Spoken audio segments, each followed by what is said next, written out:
Inclinemos nuestros rostros para orar. Nuestro Padre y nuestro Dios, te damos gracias por tus múltiples bendiciones para con nosotros. Te damos gracias especialmente por tu palabra, porque es una guía segura en un mundo donde hay tanta confusión. Pedimos, Señor, que al estudiar en cuanto al duelo en el huerto, que tu Espíritu Santo nos acompañe y nos instruya. Te damos gracias por escuchar nuestra oración, pues te lo pedimos en el precioso nombre de Jesús. Amén. Vamos a comenzar nuestro estudio en esta noche en el libro de Génesis, el capítulo 2 y los versículos 16 y 17. Y en un momento vamos a ir a San Juan 1 y el versículo 1 al 3, pero quiero colocar un marco primero. Génesis, el capítulo 2 y el versículo 16 y 17. Dios ha creado a nuestros primeros padres. Y dice la Biblia que colocó un árbol en medio del huerto, un árbol prohibido. Y dice lo siguiente en cuanto a este árbol. Y mandó Jehová Dios al hombre diciendo: de todo árbol del huerto podrás comer, mas del árbol del bien y del mal, de la ciencia del bien y del mal, no comerás, porque el día que de él comieres, ciertamente morirás. En otras palabras, Dios le estaba diciendo al hombre: tú tienes que vivir una vida en perfecta armonía con mi ley para continuar viviendo. El día que tú desobedezcas mi ley, y ya hemos visto que todos los 10 mandamientos estaban contenidos en este solo mandato de Dios, Dios le dijo al hombre: si tú llegas a comer del árbol, eso es pecado y te va a traer la muerte. Es decir, obedece y vivirás, desobedece y morirás. Ahora sí vamos al Evangelio según San Juan, el capítulo 1 y los versículos 1 al 3. San Juan, el capítulo 1 y los versículos 1 al 3. Habla aquí en cuanto a Jesús. ¿Cómo fue él antes de la creación? Y vamos a leer en unos momentos más adelante en el capítulo un versículo, el versículo 14, sobre la encarnación de Jesús. Dice en San Juan 1 y el versículo 1, en el principio era el verbo, y el verbo era con Dios, y el verbo era Dios. No era miembro de nuestra familia, ¿verdad? Era miembro de la familia de Dios. Nosotros somos seres humanos. Versículo 2, este era en el principio con Dios. Y ahora escuchen bien. Todas las cosas por él fueron hechas, y sin él nada de lo que ha sido hecho fue hecho. ¿Quién fue el creador de todas las cosas? Jesús. Es decir, el creador de Adán y Eva fue Cristo Jesús. Y al leer el relato bíblico nos damos cuenta que aunque Jesús fue el creador, él colocó a Adán y Eva en un huerto y colocó a Adán como el padre y representante de la raza humana. Es decir, colocó a Adán como el rey sobre el planeta Tierra.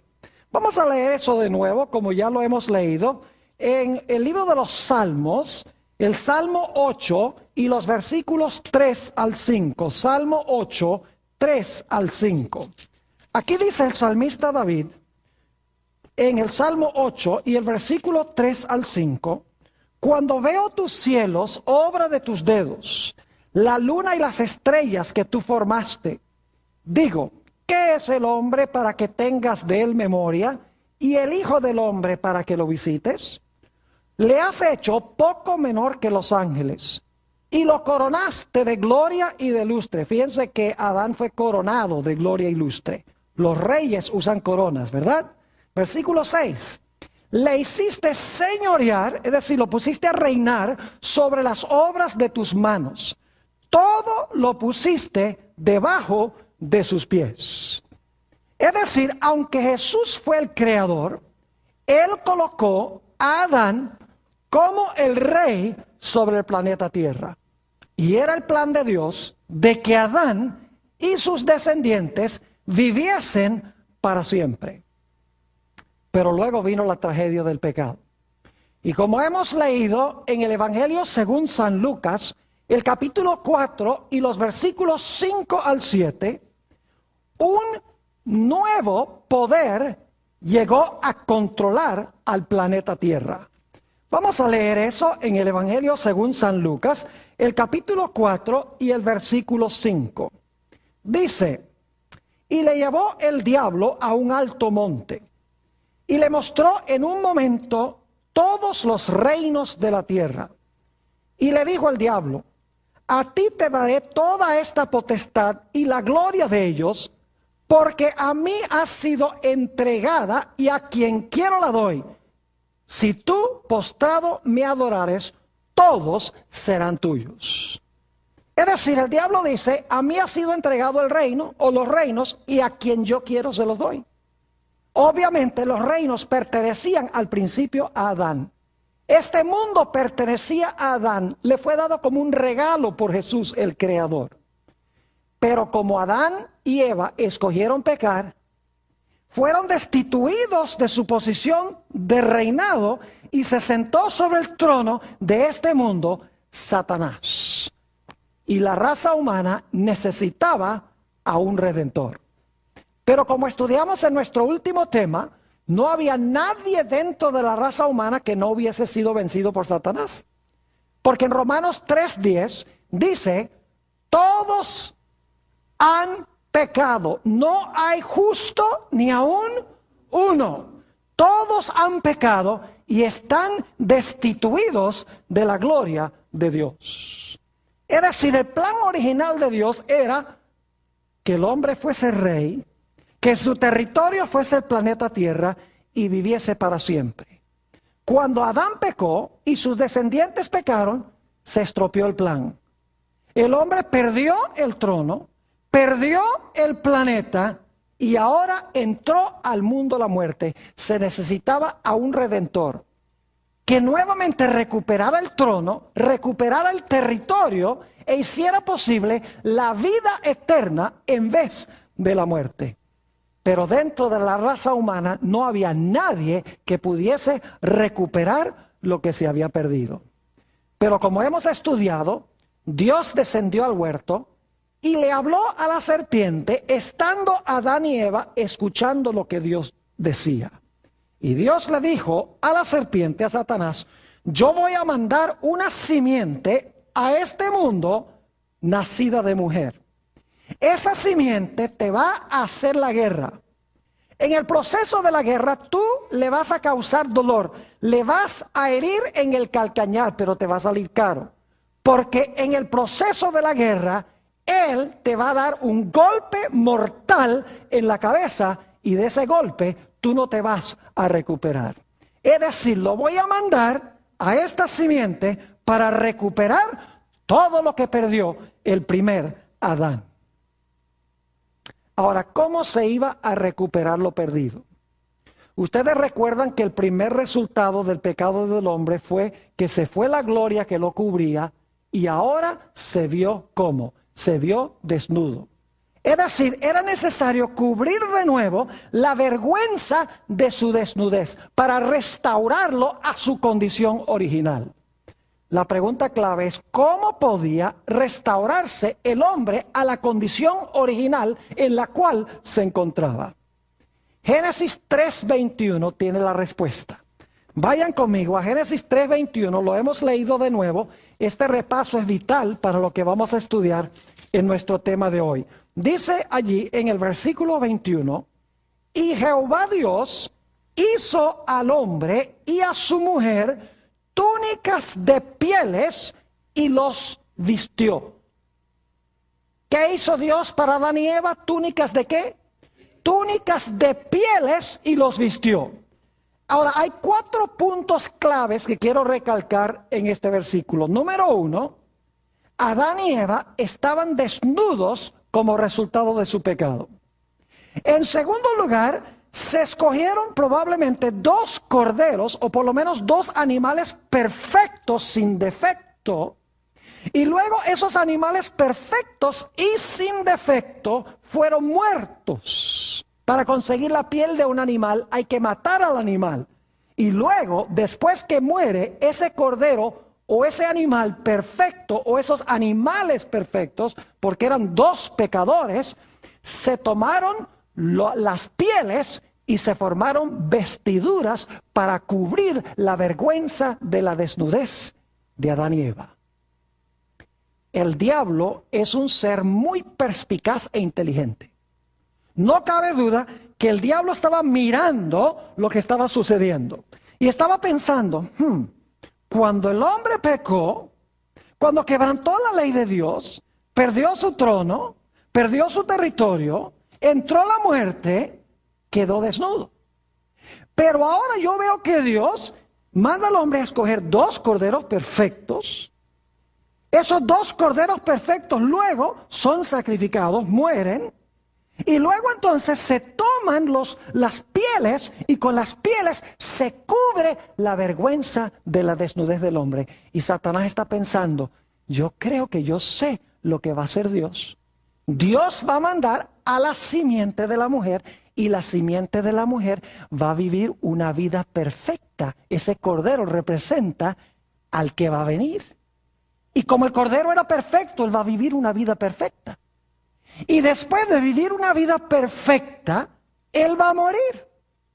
Y por su muerte, de alguna manera, se va a cubrir la vergüenza de la desnudez del hombre. Dios va a restaurar al hombre a su condición original, tapándole la vergüenza de su desnudez. Es decir, tenemos aquí la primera promesa de salvación que involucraba un cordero perfecto, la muerte del cordero perfecto para cubrir la vergüenza de la desnudez del pecado del hombre. Como les mencioné, en San Juan 1:14 encontramos el momento en que la simiente escogió encarnarse en la raza humana. Dice allí en San Juan, el capítulo 1 y el versículo 14, que aquel verbo fue hecho carne y habitó entre nosotros. Es decir, aquel que pertenecía a la familia de Dios, el verbo, quien era ya en el principio. Llegó un momento en que él escogió incorporarse dentro de la raza humana para rescatar lo que nuestros primeros padres y la raza humana habían perdido. Pero qué forma tan extraña de llegar al campo de batalla. Nacer en un mundo controlado por el rebelde. Naciendo en un mundo como un bebé indefenso. Con el propósito, en primer lugar, de vivir una vida perfecta. Y después de vivir una vida perfecta, sin cometer pecado ni una sola vez, entonces morir por los pecados de la raza humana. Es decir, Jesús vino a este mundo con 2 propósitos principales. Vino para vivir una vida perfecta y vino para morir. Vino para vivir la vida perfecta que nosotros debemos vivir. Y vino para morir la muerte que nosotros, por causa del pecado, debemos de morir. Vino a vivir por nosotros y Jesús vino también a morir por nosotros. Vino a tomar nuestro lugar, en otras palabras. Y alguno dirá, pero pastor, ¿cómo podía Jesús tomar el lugar de todos nosotros? Es muy sencillo. Cristo nos creó a todos. Y por si acaso alguno dice, no, a mí no me creó Jesús, porque yo nací después de mi mamá. Yo le voy a recordar que usted vino de su mamá, es verdad. Su mamá vino de la mamá de ella, es verdad. La mamá de ella vino de la mamá de ella. Pero si van hacia atrás, hasta el principio, ¿a dónde llegan? Llegan a nuestros primeros padres, Adán y Eva. Es decir, que cuando Jesús creó a Adán y Eva, creó a toda la raza humana. Y solo el que creó a todos podía ofrecerse en lugar de todos. Un ser humano común y corriente no podía, porque él solo era un individuo, no creó a todos. Jesús, cuando creó a la raza humana, se hizo responsable por la raza humana. Ahora es interesante notar que en Éxodo 12 y el versículo 5, nos habla del cordero que se ofreció en el tiempo de la Pascua, cuando Israel fue librado de Egipto. Vamos a notar eso, Éxodo el capítulo 12 y el versículo 5. Y quiero que noten qué interesante las características de este cordero. Nuevamente, Éxodo 12 y el versículo 5. Dice, el animal será sin qué, sin defecto. Macho de un año, cuando dice macho de un año significa un cordero joven, es decir, iba a morir el cordero joven y el cordero iba a ser sin defecto. Dice, lo tomaréis de las ovejas o de las cabras. Es decir, el cordero antes de ofrecerse tenía que ser perfecto y luego cuando se cercioraban de que era perfecto, entonces podía ser ofrecido en sacrificio. Ahora yo pregunto, ¿qué representaba ese cordero sin defecto que era sacrificado no solo en la Pascua, sino también en el servicio del santuario? Primera de Pedro, el capítulo 1 y el versículo 18 hasta el versículo 20 nos tiene la respuesta a esta pregunta. Primera de San Pedro, el capítulo 1 y los versículos 18 al 20. Hemos leído esto antes, pero vale la pena leerlo de nuevo, porque es un pasaje hermoso. Dice allí lo siguiente: sabiendo que fuisteis rescatados de vuestra vana manera de vivir, la cual recibisteis de vuestros padres, no con cosas corruptibles como oro o plata, sino con la sangre preciosa de Cristo. ¿Fuimos redimidos con qué? Con la sangre preciosa de Cristo, como de un ¿qué? Un cordero. ¿Qué clase de cordero? ¿Sin qué? Sin mancha y sin contaminación. Ya destinado desde antes de la fundación del mundo, pero manifestado en los postreros tiempos por amor de vosotros. Yo pregunto entonces, ¿qué representaba ese cordero perfecto? La perfección de Jesús, que nunca pecó. ¿Qué representaba la muerte de ese cordero?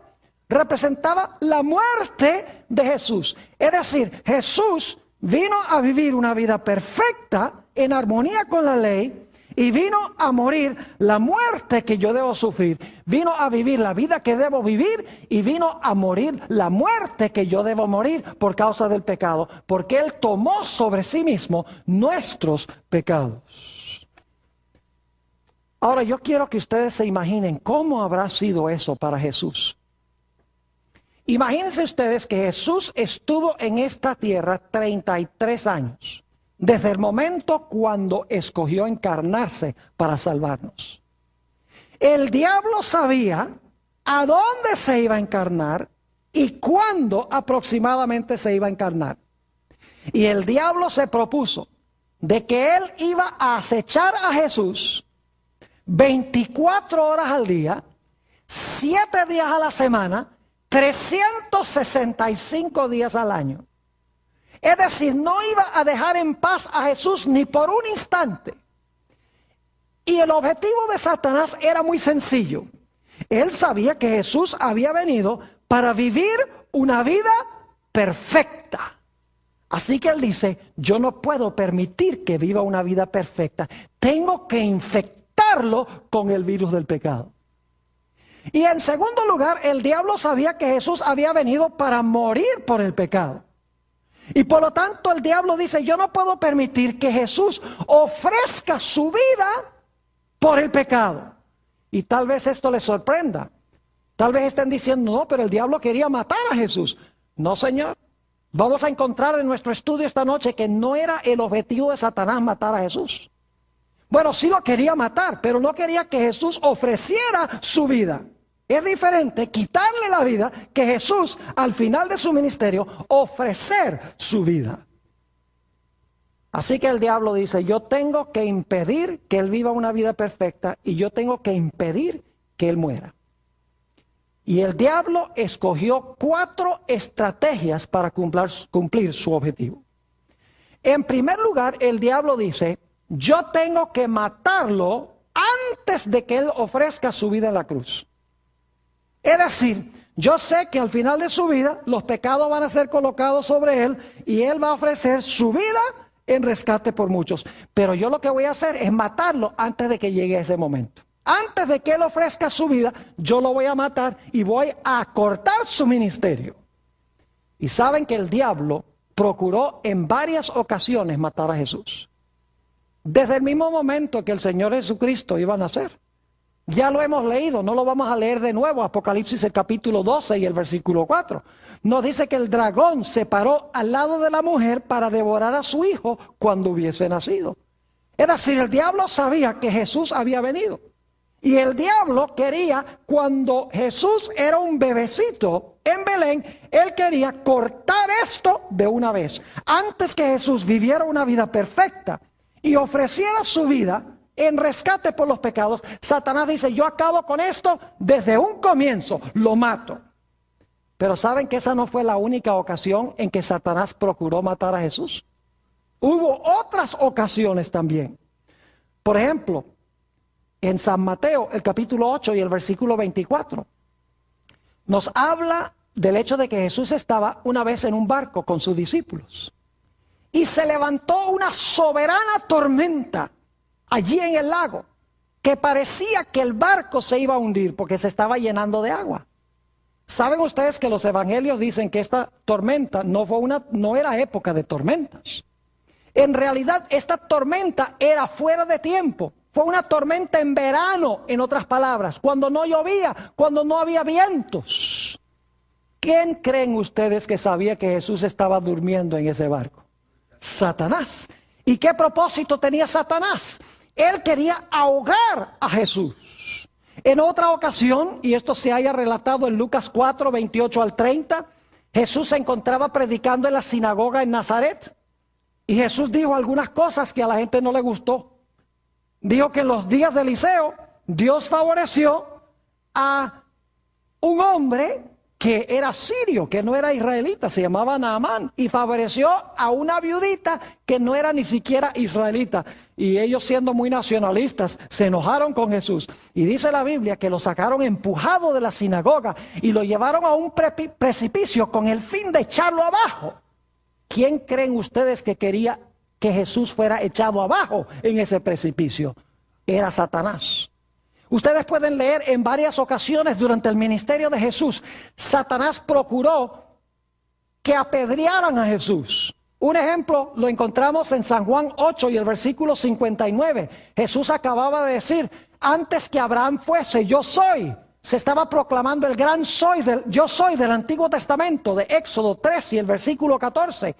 Y se enfurecieron. Y dice que recogieron piedras para tirárselas a Jesús, pero no había llegado todavía la hora de la muerte de Jesús. Y Jesús desapareció en medio de ellos. En otras ocasiones, como relata San Marcos 1 y el versículo 23 y 24, nos dice la historia que a veces los demonios, los endemoniados venían corriendo hacia donde estaba Jesús, indudablemente con el fin de destrozarlo. Y claro, cuando llegaban a donde estaba Jesús, se tenían que parar porque se daban cuenta en la presencia de quién estaban. Inclusive en Marcos el capítulo 1 dice que los demonios declaraban, dice, nosotros sabemos quién eres tú. Tú eres el Santo de Dios. Y no podían acercarse a Jesús, ni podían poner un solo dedo sobre Jesús. Es decir, el diablo quería matar a Jesús antes de que Jesús llegara a su hora en que debía ofrecer su vida en rescate por muchos. La segunda estrategia de Satanás fue la de tratar de infectar a Jesús con el virus del pecado. Porque si infectaba a Jesús con el virus del pecado, Jesús estaría en la misma condición que nosotros. Jesús hubiera necesitado un redentor. Alguien que viviera una vida perfecta por él. Alguien que muriera por él. Y no había más nadie en el universo. Solo el Creador podía hacer eso.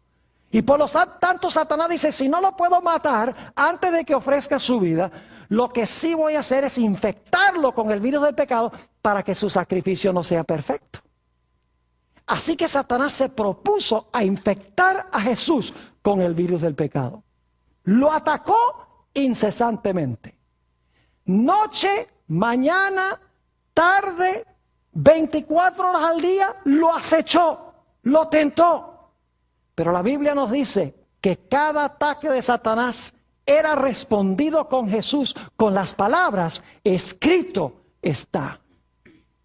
Nos dice en Hebreos el capítulo 4 y el versículo 15 en cuanto a Jesús. Si van conmigo allí, Hebreos el capítulo 4 y el versículo 15 nos habla en cuanto a la perfección de Jesús. Este es un texto muy bien conocido y muy alentador, muy hermoso. Dice allí en el versículo 15, porque no tenemos un sumo sacerdote que no se pueda compadecer de nuestras debilidades, sino uno que fue tentado en todo según nuestra semejanza, ¿pero qué? Pero sin pecado. ¿En cuántas cosas fue tentado Jesús como nosotros? En todo como nosotros, pero nunca ¿qué? Nunca pecó. ¿Saben que esto es una cosa increíble, que Jesús haya podido vivir 33 años en el planeta Tierra y nunca haya caído en pecado, ni en pensamiento, ni en acción? Y alguna persona dice, pero pastor, si Jesús no pecó, ¿cómo me puede entender si yo peco? Pues yo doy gracias a Dios de que Jesús no pecó para entenderme, para entender mi situación. Déjenme darles una ilustración. Si ustedes se están hundiendo en arena movediza, ¿qué preferirían? ¿Preferirían tener a otra persona en la arena con ustedes simpatizando con lo que están pasando? ¿O preferirían tener a alguien en tierra seca, en tierra firme, que pueda lanzarles la soga para sacarlos? Yo preferiría tener a alguien en tierra sólida con una soga para sacarme. Si Jesús hubiera pecado, Él hubiera estado en la arena hundiéndose con nosotros y no podría habernos salvado. Note lo que dice Primera de San Juan, el capítulo 3 y el versículo 5 en cuanto a Jesús. Dice, sabemos que Él apareció para quitar nuestros pecados y no hay pecado en Él. ¿A qué vino Jesús? A quitar nuestros pecados. ¿Y qué? Y no hay pecado en Él. Note lo que dice Primera de San Pedro, el capítulo 2 y el versículo 22. Declara esto. En cuanto a Jesús, el cual no hizo ¿qué? No hizo pecado, ni se halló engaño en su boca. El testimonio del Nuevo Testamento es que aunque Satanás se lanzó con todas sus fuerzas en contra de Jesús, el Señor Jesucristo resistió cada ataque de Satanás y nunca pecó. Es decir, Jesús era un cordero perfecto, sin mancha, sin mácula, sin defecto. Y por eso podía ofrecer un sacrificio perfecto por nuestros pecados. Así que el diablo no pudo matarlo antes que llegara su hora. El diablo no pudo infectar a Jesús con el virus del pecado. Pero un tercer método que usó Satanás fue tratar de desviar a Jesús de la misión que él vino a cumplir. Ahora, quiero explicarles lo que quiero decir. El diablo constantemente procuró desviar a Jesús del camino de la cruz. Porque él sabía que si Jesús moría en la cruz, su reino iba a quedar liquidado para siempre. Así que Satanás dice, yo tengo que convencer a Jesús de que adopte cualquier otro plan. Inclusive sería bueno que adoptara el plan de sentarse en el trono en Jerusalén para gobernar sobre los judíos, que es lo que ellos quieren, desviarlo del camino de la cruz. Y el diablo lo hizo de varias formas. Solamente les voy a mencionar los versículos por la premura del tiempo, pero ustedes los tienen en sus listas. En Mateo el capítulo 4 y el versículo 8 y 9, nos dice que el diablo llevó a Jesús a un alto monte, le mostró todos los reinos de la tierra. Y lo que Satanás le está diciendo a Jesús es esto, mira, ¿tú crees que tú tienes que morir para recuperar todos esos reinos? ¿Tú crees que tú tienes que dejar que te escupa en la cara y que te den golpes y que te pongan una corona de espinas, como dice la profecía de Isaías 53. ¿Tú crees que tú tienes que ponerte en manos de tus criaturas para que ellos te maltraten, para recuperar los reinos del mundo? El diablo dice, no, no, no, no, no. Dice, hay un camino más fácil. Lo único que tú tienes que hacer es, tú te arrodillas y me adoras por un instante y te lo doy todo gratis. Tratando de desviar a Jesús de la cruz y adoptar un camino más fácil. Varias veces durante el ministerio de Jesús, y tenemos un ejemplo en San Juan 6:15, varias veces la turba procuró tomar a Jesús por la fuerza para colocarlo como rey. El diablo quería que Jesús se proclamara rey de los judíos y se sentara en el trono sobre un reino terrenal. Es decir, no quería que Jesús muriera para recuperar el reino, sino que quería que Jesús ocupara el trono de David, gobernando sobre la ciudad de Jerusalén y sobre los judíos. Pero dice allí en San Juan 6 y el versículo 15, cuando trataron de tomarlo por la fuerza, Jesús se fue al otro lado del lago, a un lugar solitario, y se puso a orar. No se desvió del camino. Inclusive sus propios discípulos a veces se prestaron para tratar de desviar a Jesús del camino de la cruz. Tenemos, por ejemplo, en San Mateo el capítulo 16 y el versículo 23. Después que San Pedro dijo, tú eres el Cristo, el Hijo del Dios viviente. Y Jesús le dice, oh, bienaventurado eres Simón, has hablado muy bien. Y Pedro se está sintiendo muy bien. Luego Jesús le dice a los discípulos, es necesario que el Hijo del Hombre vaya a Jerusalén, sea maltratado, caiga en manos de los líderes, sea muerto y resucitar al tercer día. Y dice allí en San Mateo 16 que el apóstol Pedro tomó a Jesús del brazo y le dijo, no seas tan pesimista, que tú vas a ir a Jerusalén a morir. El Mesías no muere, el Mesías se sienta en el trono de Jerusalén. ¿Y qué le dijo Jesús? No estaba hablándole a San Pedro. Jesús le dice, apártate de mí, Satanás, porque me eres ¿qué? Porque me eres un estorbo, eres piedra de tropiezo. Es decir, Pedro se estaba prestando como instrumento para tentar a Jesús de que no fuera la cruz, sino que fuera la clase de Mesías que los judíos estaban esperando. Unos pocos versículos después, en el capítulo 17 y el versículo 4, Jesús subió con 3 de sus discípulos al monte de la transfiguración, con Pedro, Santiago y Juan. Y Jesús se transfiguró delante de ellos, como se verá cuando venga en poder y gloria en su segunda venida, para que ellos captaran una vislumbre de lo que iba a venir después de la cruz. Y descienden sobre el monte 2 personajes, Moisés y Elías. Moisés había muerto y resucitado, ido al cielo. Y Elías había sido trasladado al cielo de entre los vivos, cuando leemos el Antiguo Testamento. Y después de esta experiencia, el apóstol Pedro le dice al Señor Jesucristo, Señor, no vayamos a Jerusalén, porque ya iban en su último viaje para Jesús morir. Pedro le dice, no vayamos, Señor, a Jerusalén, construyamos 3 tabernáculos aquí y quedémonos en la montaña. Es decir, no vayas a Jerusalén a morir. Hacia el final del ministerio de Jesús. El relato se encuentra en San Juan 12 y el versículo 20 al 24. Vienen unos griegos para entrevistarse con Jesús. Y dice, queremos hablar con Jesús, porque hay muchos creyentes en Grecia que necesitan escuchar el evangelio. Y los campos están maduros para la cosecha. Queremos que el maestro venga ya a Grecia a predicar. Y cuando van los discípulos para hablar con Jesús y le dicen, mira, hay unos griegos que quieren hablar contigo para que vayas a hacer obra misionera en Grecia.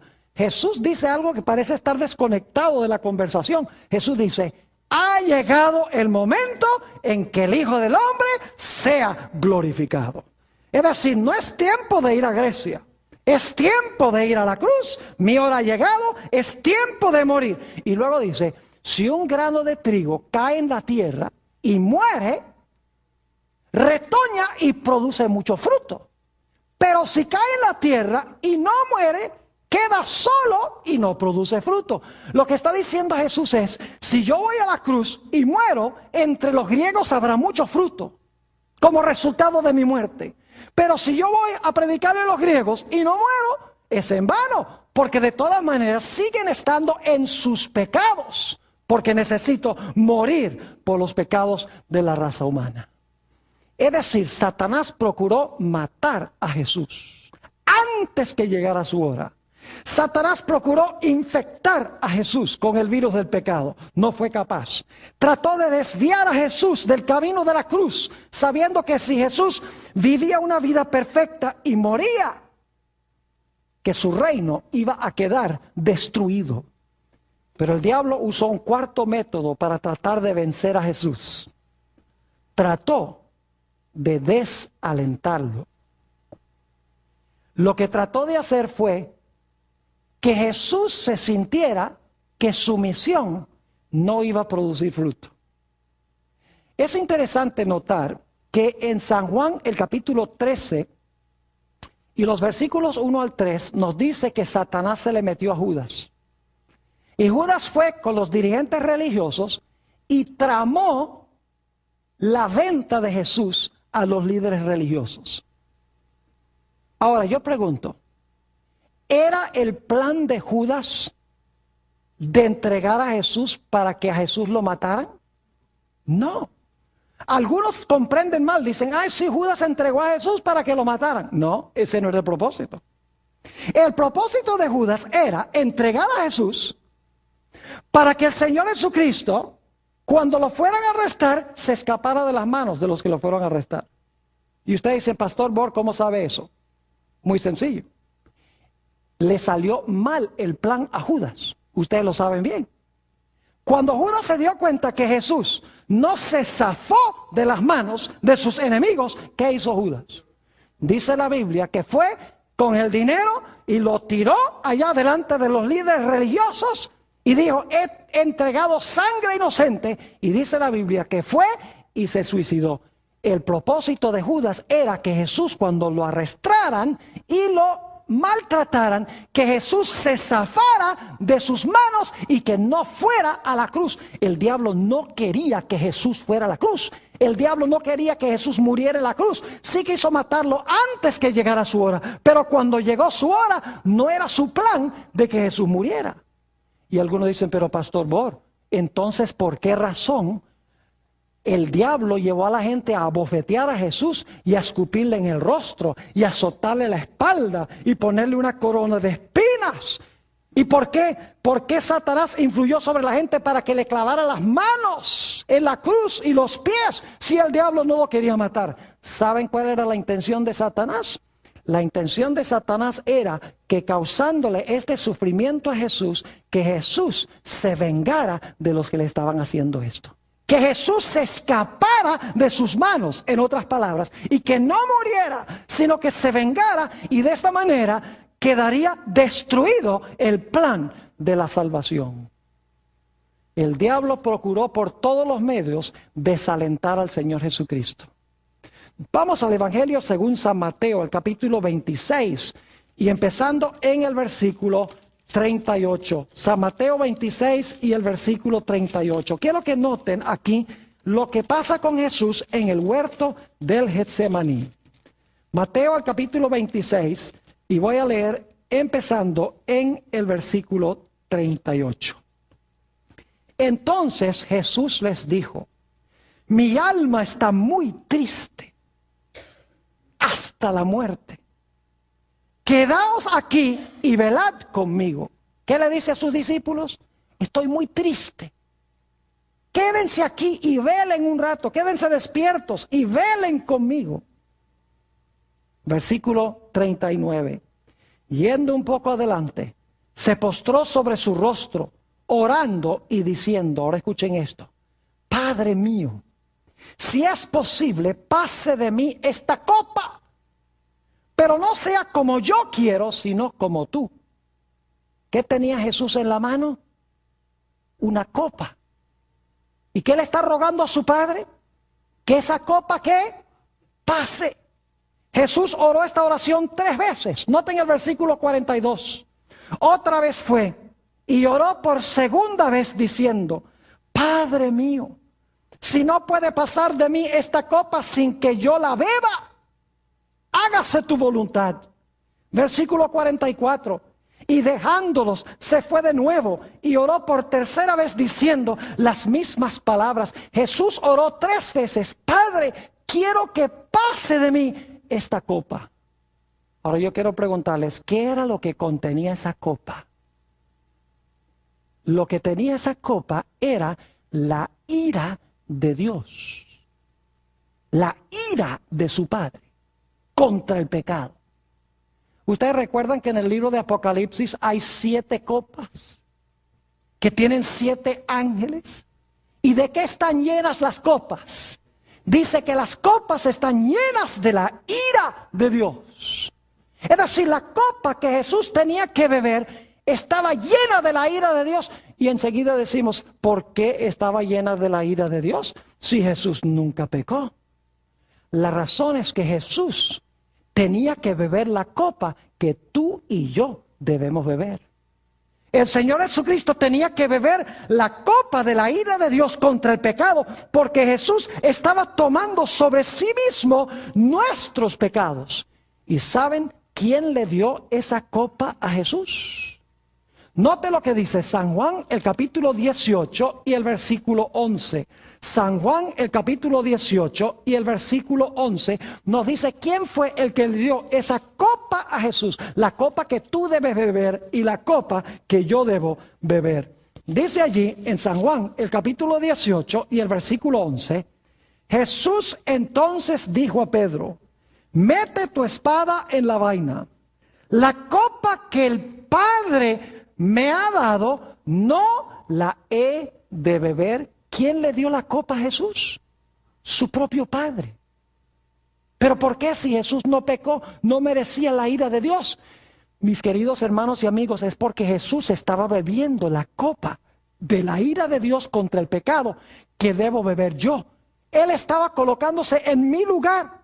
Él vivió la vida perfecta que yo debo vivir, que no vivo, y Él estaba sufriendo la muerte por mis pecados.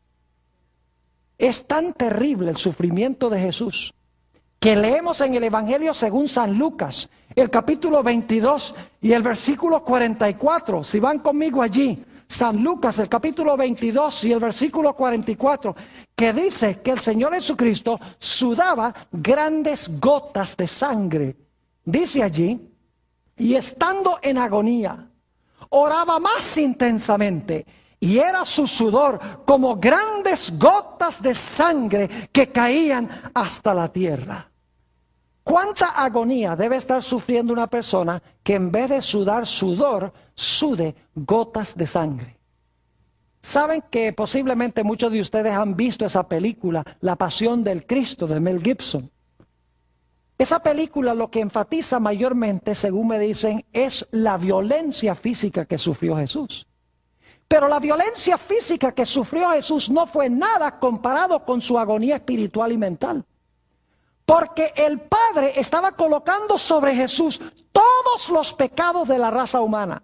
Los que se han cometido, los que se estaban cometiendo y los que había todavía por cometer. Jesús estaba cargando todos los pecados de la raza humana, castigado por su propio Padre, bebiendo la copa de la ira de Dios. Nos dice en San Lucas 22:53 que esta fue la hora de la potestad de las tinieblas. Es decir, Satanás estaba torturando a Jesús. Es más, lo que Satanás le estaba diciendo a Jesús era: mira, si tú sigues adelante y bebes esta copa de la ira de tu Padre, nunca más vas a ver a tu Padre. Porque tu Padre odia tanto el pecado, que si tú bebes la copa de la ira de tu Padre, vas a quedar separado eternamente de Él. Así que piénsalo bien. Porque si tú te bebes esa copa, nunca más vas a ver el rostro de tu Padre. Vas a quedar separado para siempre. Fíjense que está tratando de desalentar a Jesús. Y el diablo usó otros métodos para desalentar a Jesús. Por ejemplo, cuando sus discípulos debían estar orando por Jesús, ¿qué estaban haciendo? Estaban durmiendo. Judas, uno del círculo de los discípulos, lo entregó. San Pedro, uno de los más importantes discípulos, ¿qué hizo? Lo negó. Es decir, Satanás obró sobre los discípulos para que se durmieran. Satanás obró sobre Judas para que lo entregara. Obró sobre Pedro para que Pedro lo negara 3 veces. Obró sobre la turba para que le escupieran en el rostro, para que lo abofetearan, para que le pusieran una corona de espinas. Todo con el propósito de que Jesús se desalentara. El propósito era decirle a Jesús, mira, lo que tú estás haciendo de nada vale. Uno de tus discípulos te entrego, a ese no lo vas a salvar. Otro discípulo tuyo, Pedro, 3 veces te negó y la tercera vez con malas palabras. Cuando tú necesitabas las oraciones de tus discípulos, todos se durmieron. Mira, el pueblo que viniste a salvar, mire cómo te están escupiendo en el rostro. Cómo te están pegando.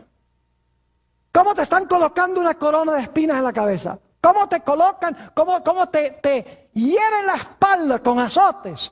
Dice, ¿a quién tú vas a salvar? La obra que tú estás haciendo es en vano. Tú no vas a salvar a nadie, ni siquiera tú mismo te vas a salvar.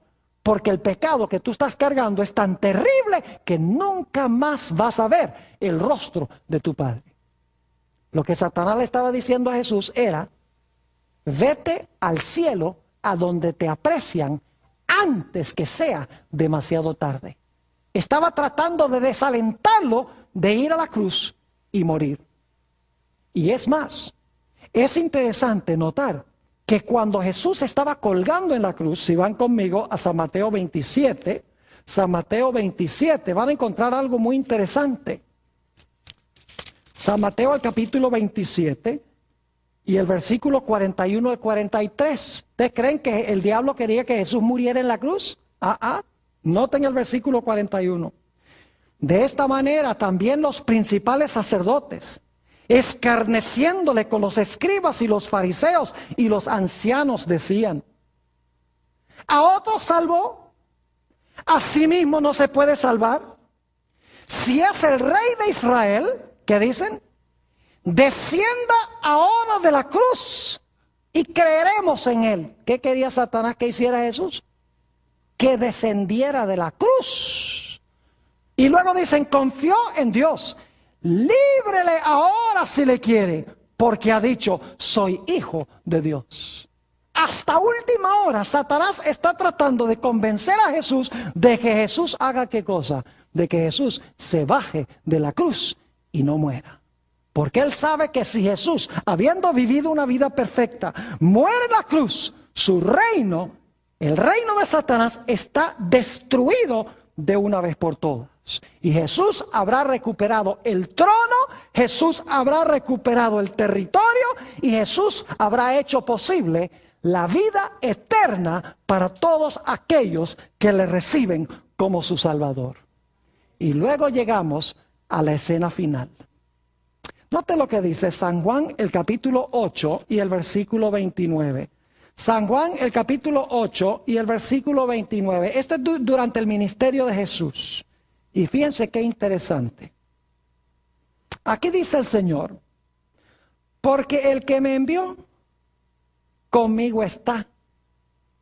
No me ha dejado solo el Padre, porque yo hago siempre lo que le agrada. Es decir, el Padre siempre está conmigo. El Padre nunca me ha dejado solo. Cuán diferente cuando Jesús estaba en la cruz del Calvario. La copa de la ira de Dios que estaba bebiendo le dio el sentido de que su Padre lo había desamparado. Por eso, en San Mateo, el capítulo 27 y el versículo 46, Jesús habla esas palabras terribles desde la cruz. Dice, Dios mío, ¿por qué me has desamparado? Fíjense que durante su ministerio dice, el Padre no me ha dejado solo porque yo siempre hago lo que le complace. Cuando está en la cruz, el Señor Jesucristo dice, Dios mío, ¿por qué me has desamparado? La ira de Dios contra el pecado es tan terrible que Jesús piensa que nunca más verá el rostro reconciliador de su propio Padre. Y luego llega el momento final en la cruz. Después que Jesús dice, Dios mío, ¿por qué me has desamparado? sufriendo las terribles y crueles tentaciones de Satanás, diciéndole, bájate de la cruz, porque si no, nunca más vas a ver el rostro de tu Padre. El Señor Jesucristo dice en alta voz, una voz que llevó a la tierra a temblar, dijo, consumado es. Eso es lo que se prometió en Génesis 3:15. He terminado la obra de la salvación. Le he dado el golpe mortal a Satanás en la cabeza. Consumado es. Y luego las últimas palabras que Jesús pronunció en la cruz fueron, y se encuentran en San Lucas 23:46, le dice a su Padre, Padre, en tus manos encomiendo mi espíritu. Y dice que habiendo encomendado su espíritu a su Padre, vamos a estudiar más adelante lo que significa, Padre, en tus manos encomiendo mi espíritu. Lo que Jesús estaba diciendo es, Padre, preserva mi vida, porque tú has prometido que si yo bebo la copa, que si yo soy fiel, tú me vas a resucitar de los muertos. Preserva mi vida, en tus manos encomiendo mi espíritu. Fíjense que Jesús vivía por fe en su Padre. Aunque se sentía desamparado de su Padre, ese era su sentir, sus emociones le decían, Satanás le susurraba, tu Padre te ha dejado porque estás cargando los pecados de la raza humana, no lo hagas, vete mientras puedas. Mientras que sus emociones y sus pensamientos están diciendo eso, Jesús en su mente dice, mi Padre me ha dicho que si yo soy fiel, que si yo ofrezco mi vida, que si yo me mantengo firme, que Él me va a resucitar de los muertos el tercer día. Y por lo tanto, aunque se siente desamparado, dice, Padre, en tus manos encomiendo mi espíritu. Y dice la Biblia que habiendo dicho estas palabras, inclinó la cabeza y expiró. Ahora Satanás dice, mi reino se acabó. Porque vivió una vida perfecta que le puede ofrecer a cada persona que lo reciba. Y murió la muerte que todos deben sufrir. Es decir, la vida perfecta que exige la ley, Él la vivió. Y la muerte que exige la ley por paga del pecado, Él la murió. Y cualquiera que lo reciba, la vida de Él está en lugar de la vida pecaminosa. Y la muerte de Él está en lugar de la muerte suya. El diablo sabía que había perdido en la gran batalla entre el bien y el mal. Pero el diablo no estaba por darse por vencido.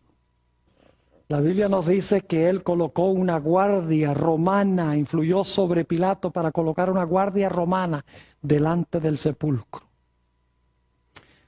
Influyó para que pusieran una gigantesca piedra enfrente de la entrada del sepulcro. E indudablemente también colocó allí a sus más poderosos y mejores demonios para vigilar el sepulcro. Porque él sabía que Jesús había profetizado que iba a resucitar el tercer día. Claramente, cuando van los judíos para decirle a Pilato que ponga una guardia romana, dice, es porque este individuo dijo que iba a resucitar el tercer día. El diablo conocía las profecías. Me imagino a todos los demonios que estaban allí presentes, los soldados romanos, la piedra en la entrada, y el que había vivido la vida perfecta por nosotros y había muerto, la muerte que nosotros debemos sufrir dentro del sepulcro. Cuando muy temprano, el primer día de la semana, descienden dos ángeles poderosos del cielo. Uno de los ángeles se para afuera del sepulcro, el otro se sienta. Y dice, habiendo quitado la piedra, dice, oh Hijo de Dios, tu Padre te llama. Y pueden ustedes imaginarse la conmoción que hubo. De repente se ve movimiento dentro del sepulcro.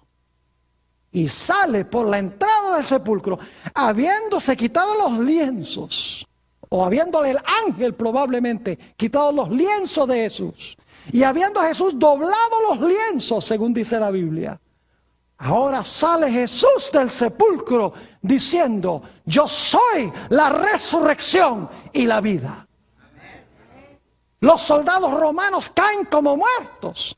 La piedra no pudo mantener al príncipe de la vida en el sepulcro. Indudablemente los demonios salieron corriendo, porque el dador de la vida había salido del sepulcro. ¿Y saben lo que es interesante? No salió solo. Nos dice en San Mateo, el capítulo 27 y el versículo 51 al 53, que cuando Jesús resucitó, salieron con Jesús una multitud de personajes que habían muerto antes que Jesús. Y saben que estos personajes eran una pequeña muestra de aquel gran día cuando venga Jesús para resucitar a todos los muertos en Cristo Jesús. Mis apreciados hermanos y hermanas, visitas, los que están viendo vía satélite y por televisión, qué gloriosa victoria ganó el Señor Jesucristo sobre Satanás. Se cumplió Génesis 3:15. Jesús le dio un golpe mortal en la cabeza. Satanás solamente le pudo herir el calcañar. Lo único que resta es ver quién recibirá el regalo que ofrece Jesús. ¿Quién recibirá a Jesús para que pueda ser salvo?